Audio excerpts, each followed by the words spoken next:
when I find myself in that position of leadership, I'm all of a sudden having to navigate, first of all, a world of mostly people who don't look like me. There's just so much less of a sense of kinship towards the top of these large organizations. But also, I'm needing to understand the systems so that I can shift them. That's the name of the game. Yeah. It's like, how can I capture and learn the rules of the system so I can play the system better?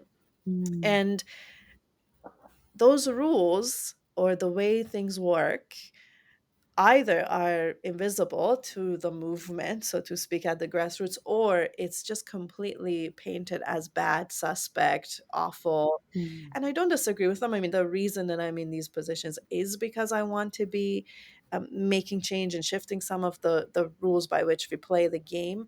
Welcome. I'm your host, Roheen Bajram, on a mission to redefine the faces of leadership through speaking, consulting, and writing. Unspeakable Leadership is a space to reclaim our stories and empower each other to see the value in how we, as women of color, lead. I hope you'll join me on this journey of unpacking experiences, lessons learned, sharing laughs, and likely a tear or two. Let us grow together in conversation.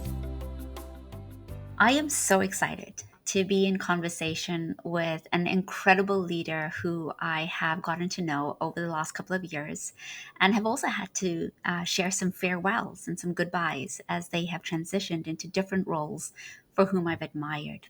Let me tell you a little bit about this next speaker. Dr. Aftab Erfan is the Executive Director of the Center for Dialogue at Simon Fraser University. She is also an associate member at SFU School of Public Policy and a board member at the Vancouver Foundation.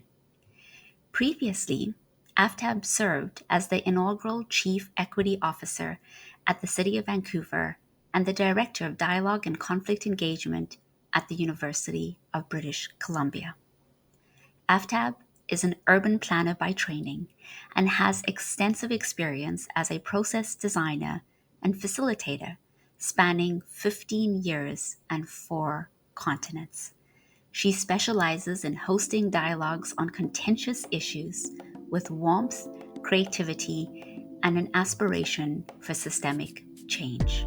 And let me just tell you, that last part of Aftab's bio could not be more truer.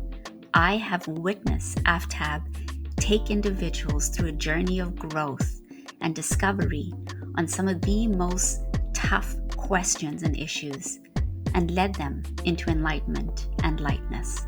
So, Aftab, thank you for being here. This is also a great example of warmth as a way of convening. Thank you for that. That's very sweet. And it immediately took me back to those rooms we were in together a few years ago and all the difficult conversations that we managed to get through. So happy to be here, Roheen, and so glad to make it to season 1 of your podcast. You are so kind. I just think of that moment. There was a moment when we were in a room together, and I remember there was so much silence.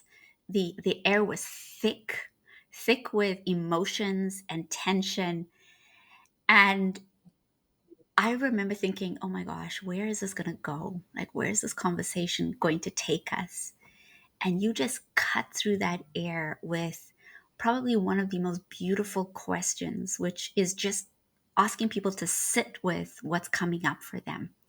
And you have this way of facilitating those conversations, Aftab. And I just want to say thank you for being somebody who modeled the ability to hold space and to hold that tension in the room with so much grace. I truly learned a lot that day and both thought to myself, could I ever do this? And how can I do this? So I just want to honor that piece. Aftab, we have known each other for a while, and yet I feel like I probably don't know every single thing. So I'm going to start off with the first question that I've been asking every guest, and that is, can you share with us your leadership journey and what drives you in your work today? Yes, thank you for that. I think when we met, Roheen, we jumped into a lot of things together, but we actually never really did like a fulsome intro. I think when I listened to the introduction to your podcast was really actually maybe the first time when I realized, oh, this is your story and this is where you're coming, like with a little bit more detail than what I knew just kind of off the side of our conversation sort of way. So yeah, I'll just start with sharing a little bit of that in return. The part of your story that really resonates with mine is this story of migration, immigrating across the world. In my case, my family came to this part of the world, Coast Salish territories, from Iran in the 90s. So I was 15, about 15 when we moved. We, had I think, a fairly typical tough few years at the beginning, especially. And in some ways, there's been more ease, and in some ways, it continues to be quite difficult. And of course, the distance is hard, and feeling this kind of profound connection to some other place in the world, but not actually being there, and in some ways having a kind of break from the ancestral lines, at least in terms of actually knowing folks. Those are prominent features, I would say, in my story.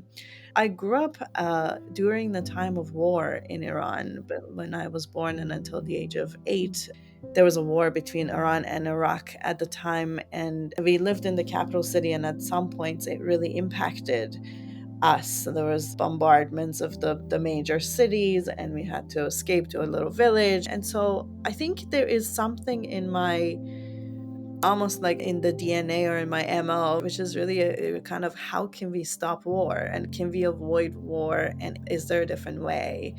Because I feel like the kind of things that I saw happen through war, I just don't want to see that happening to other people. And of course, lots of that happening in the world right now. And it's something that drives me in my work as a facilitator, as a person who works in conflict.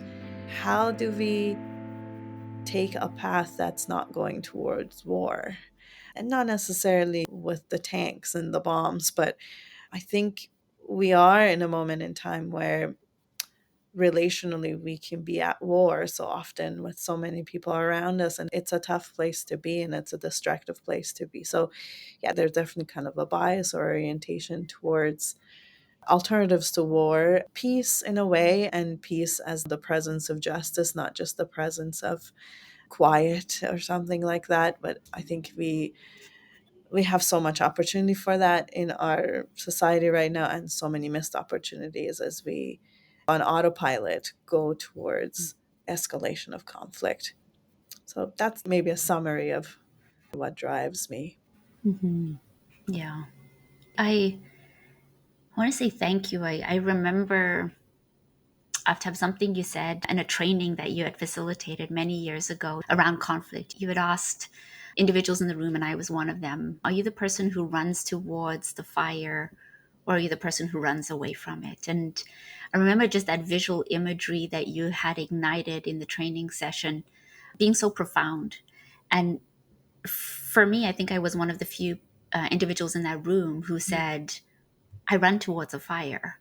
And then I started to reflect on why that was the case. And so I think of what you've just shared is that your experience of growing up of, during a time of war gave you a very different sense of defining conflict, of perceiving both the harm and the opportunity. And how can conflict then be healthier without there being this violence Mhm. and this weaponization of both words as well as tools and infrastructure that can really break down communities and break down countries and break apart families. And so I wonder if you can speak a little bit to how has that been your sort of golden or silver thread in choosing to be in spaces of conflict Yeah. during your leadership journey?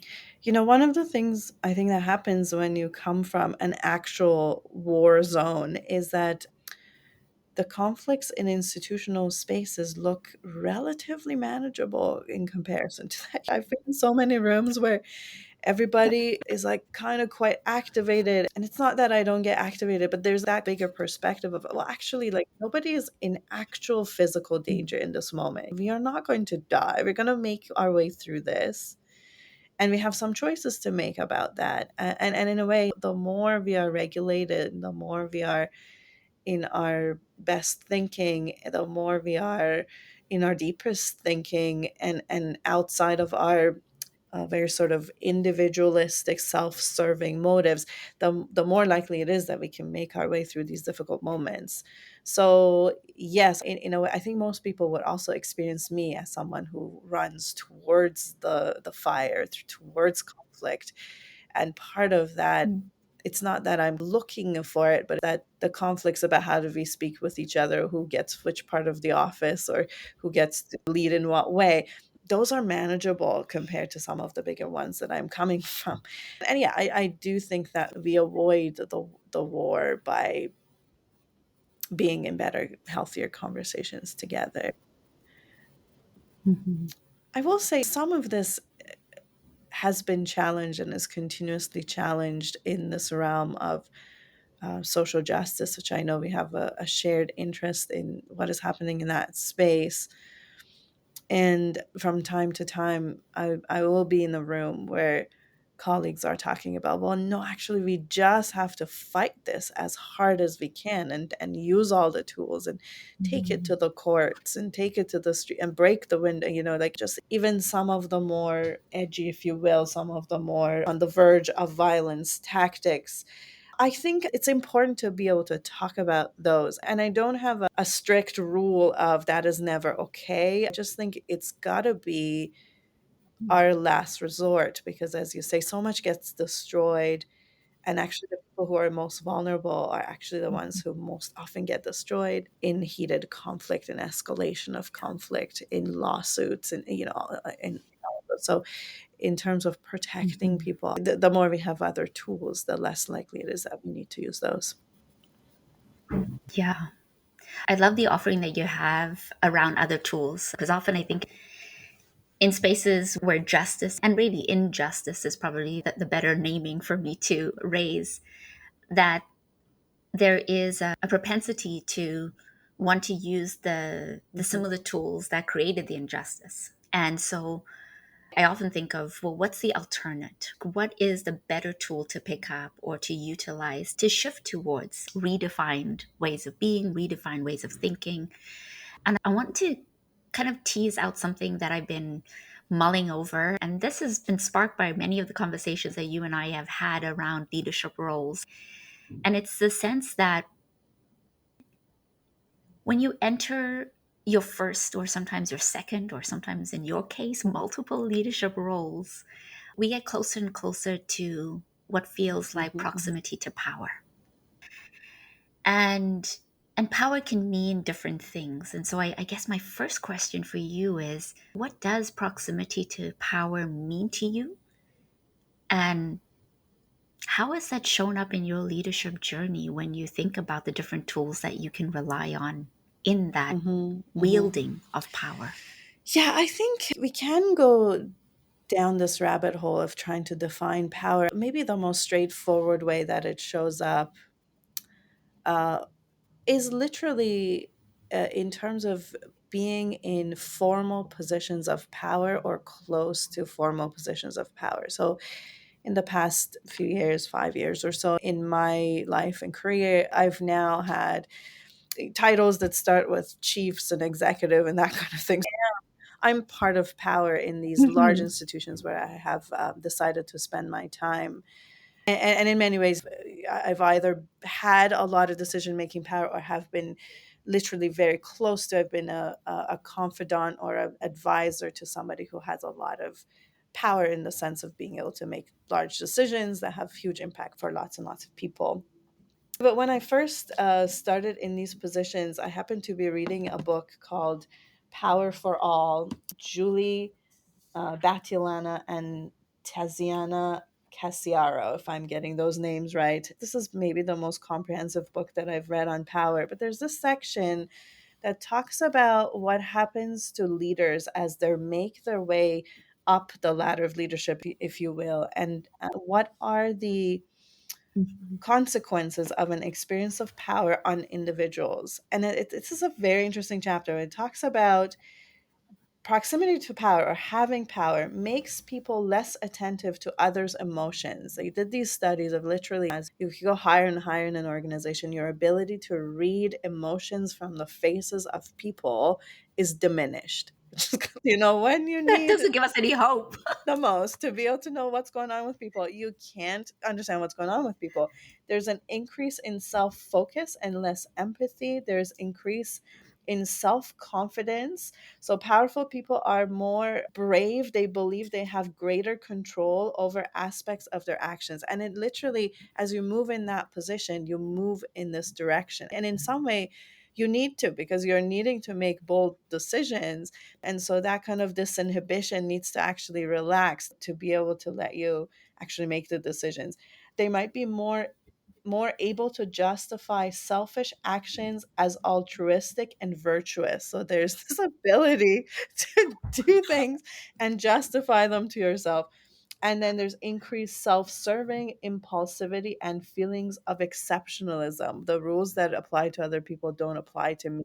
I'm at the top. If I don't get what I need, the whole thing is going to fall apart. So I can justify making exceptions for myself. I think we need to take this pretty seriously, and so Yeah. the antidotes that the authors offer in this book is basically there's two: cultivating empathy, which is an Mhm. antidote to that kind of self focus, and cultivating humility, which is an antidote to the hubris that can come with walking into leadership positions. So I think in many ways, and on a personal level, that has been the journey. It's like, how do I cultivate empathy and how do I cultivate humility? And working in conflict in some ways relies on cultivating empathy. That's so much of what is happening. It's seeing people for what they're saying and helping pull out the essence of what they're saying, giving some validity to the part of their truth that actually needs to stand in this room, and not villainizing too quickly. Just the Mhm. quicker we villainize, the quicker we go towards war. So that kind of quality of cultivating empathy, I think, comes very naturally in my line of work. And cultivating humility to some degree as well, because there's so many moments of I don't know what the heck is going to happen, what's going to go. There's no control.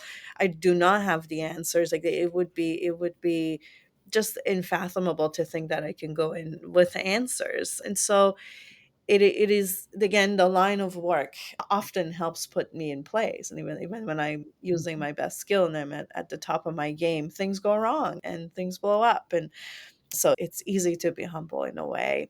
So that said, I think there's all these kind of very important dangers of leadership that we need to be aware of.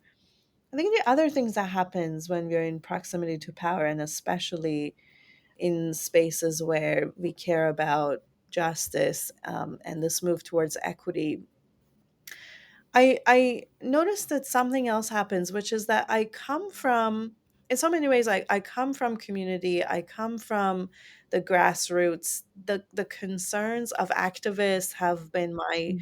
concern. I've been an activist for a big chunk of my life. And then I entered large organizations and rose to positions of power. And what I was finding was that the people who were my friends until yesterday, as part of the movement, so to speak, all of a sudden are not my friends anymore, in the sense Mhm. of they are suspicious of me. There's like this kind of sharp critique. And again, to some degree for a good reason. If all these horrible things are happening to me, if I'm losing my empathy and I'm becoming self-centered, I believe that that is happening. But I think there is also something about the grassroots of our movements, which is making them um, in some ways like allergic to power, allergic to Mhm. authority. There was this very interesting article that came out last year by Maurice Mitchell. It's called Building Resilient Organizations, and it made its way through the circles of activists that I speak with. And in a way, it's like a critique, if you will, from inside the social justice movement, of the social justice movement. And Maurice Mitchell has this section that talks about anti leadership attitudes within the social Mm. justice movement. I'm just going to read this little paragraph because I think it's so Please. kind of poignant. So he defines anti leadership attitudes: holding skepticism of leadership as a rule, questioning the authority, legitimacy, and competence of those with positional, perceived, or other forms of power. Therefore, all decisions made by leadership are subject to broad based skepticism and mistrust. Valuing expertise and experience is challenged as potentially elitist. Professionalization is cited as problematic aspect of how leadership and power are meted out. Anti intellectualism is promoted as an egalitarian appreciation of more informal forms of skill or knowledge. This is not to be confused with a healthy skepticism of authority and leadership, including within movement spaces. But yeah, that kind of almost anything that I do as a leader is suspect because I'm exercising it from a place of leadership. And I think it's kind of ironic because for so many years we've been on this journey to get more folks of power, more women, gender diverse folks, more LGBTQ for getting the minorities into positions of power. And yeah, I think as soon as we find them there as the movement, in some way we abandon them or we hold them to a pretty impossible standard. From my perspective, it's like when I find myself in that position of leadership, I'm all of a sudden having to navigate, first of all, a world of mostly people who don't look like me. There's just so much less of a sense of kinship towards the top of these large organizations. But also, I'm needing to understand the systems so that I can shift them. That's the name of the Yeah. game. It's like, how can I capture and learn the rules of the system so I can play the system better? Mm. And those rules or the way things work either are invisible to the movement, so to speak, at the grassroots, or it's just completely painted as bad, suspect, awful. Mm. And I don't disagree with them. The reason that I'm in these positions is because I want to be making change and shifting some of the rules by which we play the game. But unless we understand them and have some appreciation for what are they trying to do, what are they actually trying to protect, some of it for sure, they're trying to protect the status quo and the people who already have power, but they're also sometimes they're just trying to protect the existence of the organization. They're trying to protect Mm. against other forms of abuse. They're trying to protect against the feeling that anything goes. There's good reason sometimes that the system is Mm. built the way that it is built. Not all of it, but some of it. And so what I'm saying is unless we understand that and unless we engage with that, we'll always be banging at the door saying things aren't right, but we're not actually going to make change. So, for those of us who are in the room trying to make change, it's a very tough position. And I think what I've realized is the folks who are at the door banging at the door, in so many ways, they're in the right. But Mm. that feeling of we still share the same goals, but we are not on the same page is tough on me as a leader.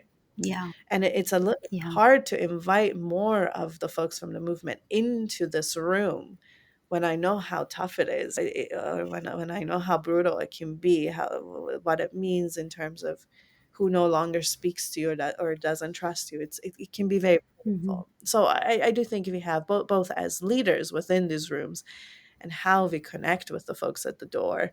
And as the folks at the door, how we connect with the leaders, like that's going to make a huge difference to whether or Hmm. not we can actually turn things around, especially in the large institutions, the large systems that we are trying to problematize and change.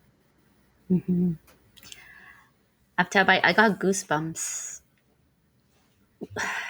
with the imagery that you created with the banging at the door. Because I think in many ways, you and I both have been at many doors banging at the door. And then the imagery that comes to my mind is when you're on the other side of the door and you're given this bunch of keys and you're trying to figure out how the hell are you going to open this door with all of these keys that they've not been labeled, they're not organized. They are Some keys are just like completely banged up, but you know it's still gonna open up a door. And so when you are in that leadership role, particularly as a woman of color on the other side, and we're trying to figure out the right keys to the right door so we can unlock the door, so we can open up more doors. So in some cases, we can completely question, do we even need a door in the first place? Mhm. I think of that imagery being such a powerful metaphor for how sometimes as women of color we're beaten up in the process of trying to unlock those doors, Mhm. Mhm. and that no amount of time that we sometimes dedicate or the pace of change that we dedicate is ever good enough. And it gets to the point that we get attacked more than the actual issue. Mhm. Mhm. And so I feel your pain because I've experienced that too. Mhm. Mhm. And then when I see other young women of color wanting to also move into leadership roles, I do think, I'm like, oh gosh, Mhm. I'll extend my hand. I'll absolutely support you. But this is going to be tough. And seeing another woman of color breaking down and breaking apart, which I think you and I have seen multiple times, is it questions for me an ethical part of my leadership. And I'm curious, how do you stay true to yourself? Yeah, it's tough. Mm-hmm. I was going to say the answer to that is reading poetry. I think that actually probably is my most reliable answer. And in my case, I come from a place in the culture where poetry is king. That matters a lot. So Mm-hmm. you can only stay human if you're connected with the arts. And I think of poetry specifically because that's the site in which, in a way, complex, contradictory emotions are reconciled and can coexist. So yeah, some kind of grounding in some aspect of where you're coming from, some aspect of connection with other people. This is a helpful conversation for me already. Um, Mm-hmm. and I feel like the other part of it for me is a kind of intellectual honesty about what is going on. What I'm finding is that we're very good at criticizing the system and the white powers and the actual leaders of the organization, the majority in leadership, for their part in making it super tough for, let's say, women of Mm-hmm. color and leader. Like we've mastered that critique. We are very good at it, and there's a lot of stories about that. I don't think we are yet very good at, in a way, the critique of what the movement itself is doing to make Yeah. the conditions impossible. And this is even, it's a risky thing to be saying on a podcast, I feel, to some degree, but we need that critique from an Yeah. intellectually honest perspective. Um, and it doesn't mean that all fingers all of a sudden point in that direction. It's not like an Mm-hmm. scapegoat. We are not looking for another scapegoat. We are looking for what is not working, like what in this system is producing the results that it's producing so that we can loosen it up, we can change it, we can make some difference. And so I think it is the thing that helps me stay grounded or sane is not giving over the ability to think critically about things, whether or not that is the politically correct way of doing things or what my peers or the people around me are holding up to be the correct way of thinking about something. Sometimes the crowd is correct and sometimes the crowd is not correct.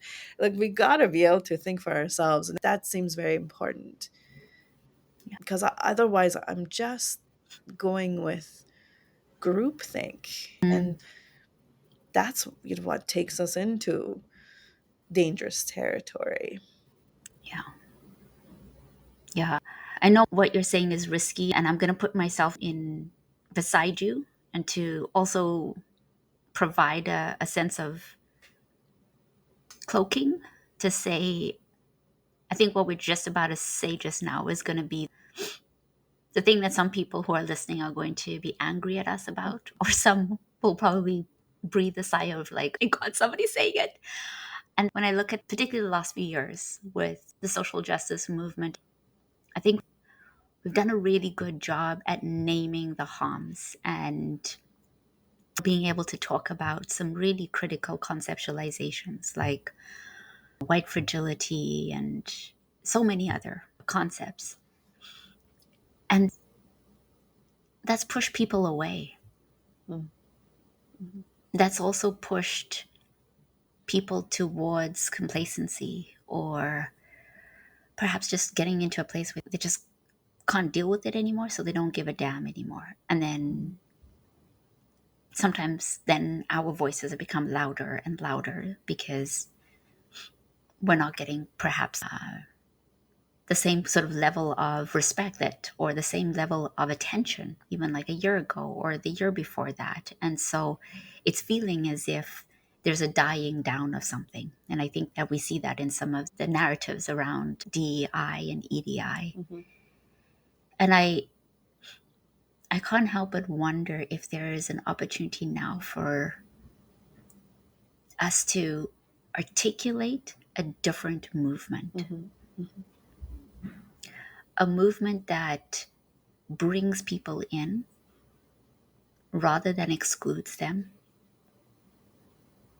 that allows us to start to actually see each other as humans. Like I think back to what you said at the beginning around conflict is what often war does, and we're seeing that right now, is that it dehumanizes people mhm. to the point that such violent atrocities can happen because individuals are not seen as human. Mhm. And I wonder if some of that is happening now where the humanization has been completely obliterated. And perhaps for women of color, we don't have the alternate language yet Mhm. Mhm. because we fought so hard to even get here in being seen. And so I think there's an opportunity for us as particularly leaders and holding that the identities of racialized women to say, let's forge a different path with a different articulation of our experience that perhaps will shift people, the system, our experiences in different ways. Because up until now, some things are changing, but very few things are, which means the method is the issue Yes, yeah. amongst many things. Yeah, yeah, that's really beautifully said. I'm also reminded of conversations with Vanessa Andrade, who is now the Dean of Education at UVic, at University of Victoria. Mhm. Um, when we were talking about this kind of attempt to bring more women of color into leadership positions, and Vanessa would also say, well, and like this is a sand castle, like this kind of idea of organizations with a top and this hierarchy and these ways of being, this is falling apart. And if you look at what's happening just on climate change alone, like the order of things is not stable right now. And it's in so many ways, so many of us feel like we're at the end of something or at the end of some kind of phase of this form of organizing civilization, capitalism, whatever that is. And so in some way, recreating the same system or trying to sustain the same system just with black and brown faces instead of white faces, that's not the point. Like that is not going to get us out of the dynamic that we are in. Fundamentally, it's just going to change the directionality maybe of who has power if we actually can manage that, but it's not going to get us out of war. So yes, Yeah. we need different ways of relating. And I do want to say, if I think of myself as inside this metaphorical room in positions in proximity to power, a lot of what I'm doing is trying to make friends, trying to make friends Mhm. with anybody who will be friendly, even, including these people of whom I have fairly sharp critique that I grew up with. But there's a kind of, yeah, they're humans. They are dealing with their brains all of a sudden tricking them to think they're the most important people in the world and have control over everything. Like, we can see from a psychological perspective, something bizarre is happening to them. Totally. I think the other way is a relational way. The other way is a way in which power is not used to do things to people. Power is used to do things with people. Yeah. Is to create, it's to co-create. And so the relational way dictates that we make friends Yeah.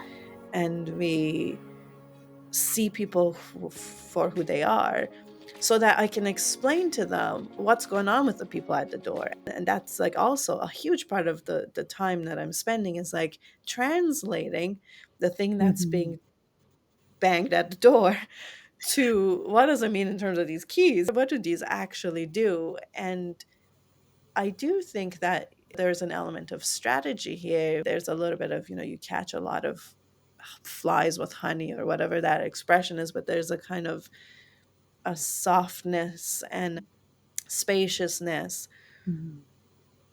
with which to explain these very important, critical, correct forms of analyzing and asking for change that can be heard Yeah. by those in positions of power from where they are. And I think when we do that, there's magical moments in that. Yeah. There's a kind of ability to open and just bring it back to engagement, dialogue, conflict engagement, all of that. The more we can bring the folks at the door in conversation with the folks in the room, Hmm. the better chance we have of creating something else, including, I think part of the challenge is when you're at the door, you can't see the complexity of the system. No. It's not in your line of sight. It's not visible. It's not your fault. You have been in some way kept out. You don't have the view. We can't also expect those folks to make nice and try to make solutions without making the system visible. So that invitation needs to be there. It's like those are the doors that we need to open. And I do feel like, yeah, creating spaces where we can talk things together and Mhm. have some form of reasonable dialogue. That's where I want to spend my time. Yeah. It feels like those spaces are, no doubt, they are overwhelming and they're riddled with so many emotions. And yet, over time, they are the generative spaces that will allow for change. And we just don't have many of those spaces at institutions. I think we schedule the 30-minute meeting and hope all of those, all of those agenda items get knocked out and all of the emotions get somehow packaged in a way that allows us to understand. And that's not how we work as humans. We're not robots. Looking for a speaker at your next event? Let's talk. I feel like we could unpack in a whole nother layer after, and I'm also cognizant of your time and our time. And so perhaps as I take our conversation to a close, I'll invite you to think about, right now we have various listeners. We have women of color who are just starting out in their leadership role. We have others who are well into their leadership role. We also have allies, which I'm very grateful for. And I'm wondering, what advice would you give to those who are listening and thinking about, where could I take this forward as they think about their proximity to power? Mm, mhm. It's very funny as you pose this question. The thing that comes to me is actually the thing that I wrote in my grade 12 year. I don't know if you went to high school in this I part of the world, did. but you have this kind of like little write up that you do when you're in grade 12 that goes in the yearbook that remains forever, sort of thing. And I'm a little bit embarrassed actually about what I wrote because, well, I'll tell you why. So at the time when I was in grade 12, there was some kind of commercial. I think it's for Sprite or Mountain Dew or something. And the tagline from the commercial was, "Image is nothing, thirst is everything. Obey your thirst." And this is what I wrote in my as advice for future generation. Image is nothing, thirst is everything, obey your thirst. And I say I'm embarrassed by it because I'm like, now I live in a pretty kind of anti-material, like I probably wouldn't drink that drink. But there is something about, we are at a time where there's a lot of emphasis on Mhm. image, on like brand, like building your personal. I don't think we are meant to do that. I think we are meant to Yeah. obey our thirst. What is it that we are actually passionate about, that we care about, that we can do in a way that nobody else can? We gotta go and do that instead of chasing image. And so that feels important to me. This was given as advice to one of my children when he was first born. The person said, don't ask what the world needs of you, what the world needs you to do.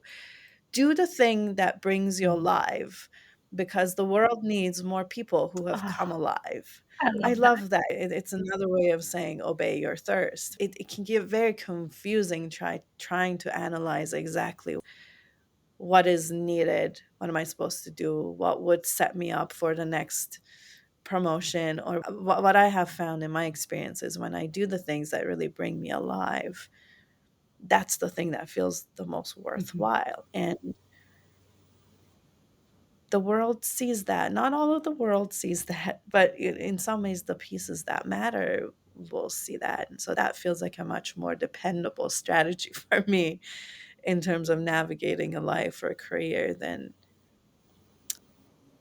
chasing the corporate dream or Mhm. climbing up or trying to have the largest platform or the best image. Like,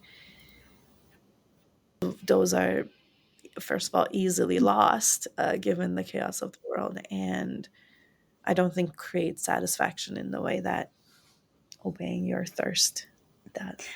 Oh, Aftab, thank you. Thank you so much. I've been carrying tears on the side of my eyes this entire interview, and the whole time I was thinking, I should have put a tissue close by because every time I don't even believe in tissues anymore. You have sleeves. You can cry. We don't have time for tissues anymore. Like, emotions are gonna be in the mix. So I hope you don't oh, hold on to those tears for I know. I mean, much like, I'll have to longer. wait till the end to be like, okay, now let me try to wipe my eyes. In all sincerity, two things are just striking, coming up for me is the first one is I really want to go back and look back at my yearbook. I'm like, what did I write? Because I love that. I love that you took the tagline, obey your thirst. And I was curious. I'm like, did I get the tagline right? Was that what it was? And then to be able to tease it out as to how it came up for you multiple times over your life and with the birth of your son and how that also metaphorically came up as well. And the second is the genuine offering that you always give to anyone who you're in conversation with, in truly seeing them. And you're one of the very few people that I've had the pleasure of getting to know on this earth who sees people, like really sees their soul, their essence, who they are. And that is such a gift because often the veneer and the image is what people really want to see, to connect. And you have a beautiful way of just putting that away. I just want to say thank you. Thank you for our time together. Thank you for being on the podcast. And thank you for just being you. Oh, thanks so much. This has been a lovely conversation, and there's something about, I think the compliment that you're giving me very much applies to you. You're going to make me see. And we do see strength in people often that we have, and yeah, I think, yeah, you have this also very attentive way of being with people, and I definitely feel just so lovingly attended to in this past hour or so that we've spent together. Thank you for Thank you. that. Thank you, Aftab. Take care.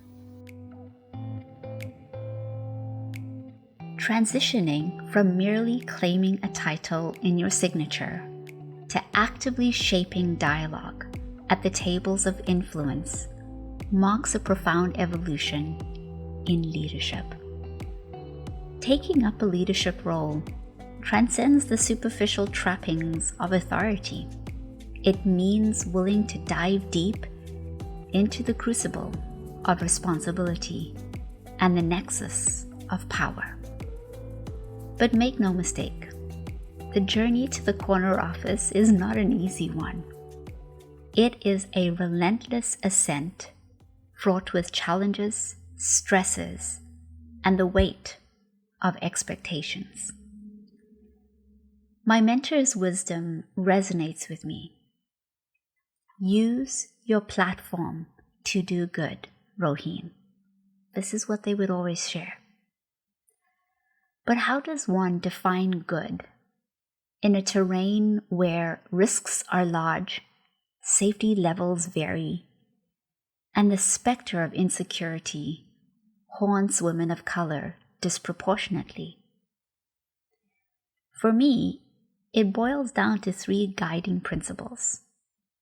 The first, anchor yourself to a moral compass centered on serving others. Leadership isn't about accolades or popularity. It's about effecting meaningful change, even if it means navigating the lonely corridors of misunderstanding or not being liked. Now, don't get me wrong, the loneliness is isolating. And so this also means knowing that you have to find the right people who will stand with you, not only when times are good, also when times are ugly and hard. Second, cultivating an unwavering sense of self-worth and credibility cannot be hinged on external validation, but from the depths of your own conviction. You have to believe in yourself. You have to believe in what you decide to do. Opinions fluctuate and agendas collide. So to be a leader means to stand firm in your truth so that it becomes a non-negotiable imperative. Lastly, maintaining a conscious distance from the intoxicating allure of power is important for your sanity. Power can really go to your head. The higher the climb, the thinner the air becomes. These are words that have stuck with me during a talk delivered by Dr. Damon Williams, founder of the Inclusive Excellence Model. You have to decide how much of a climb your body and soul can scale. As we all navigate our own leadership journeys of self-discovery, service, and humanity, I really hope you always embrace your essence, trust your intuition, and be unapologetically you.